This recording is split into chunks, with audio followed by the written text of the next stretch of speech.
A jury in Michigan is deciding if the father of a convicted school gunman should also go to prison for the attack. James Crumbley is charged with involuntary manslaughter after his son killed 4 other students at his high school in 2021. Crumbley's wife was convicted of similar charges at a separate trial last month. Elaine Keano reports on yesterday's closing arguments. James Crumbley is not on trial for what his son did. James Crumbley is on trial for what he did and what he didn't do.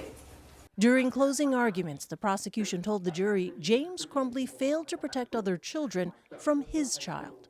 He did nothing over and over and over again, and the evidence shows that.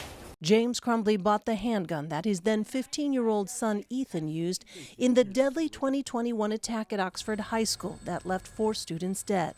The prosecution says Crumbley did not properly store the firearm or do enough to address his son's mental health struggles.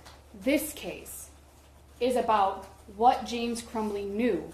The defense told the jury James Crumbley was unaware his son knew where the gun was. James Crumbley had no idea what his son was capable of. Hours before the attack, James Crumbley and his wife were called to the school because their son had made violent drawings on a worksheet. When he learned of the shooting and realized his firearm was missing, Crumbley called 911 and told them he believed his son had taken the gun to school. I do. In her trial last month, Jennifer Crumbley testified that her husband was in charge of storing the gun. I just didn't feel comfortable being in charge of that. It was more his thing. James Crumbley chose not to testify at his trial. It's hard to relive it every single time. Nicole Beausoleil's daughter, Madison Baldwin, was killed in the shooting.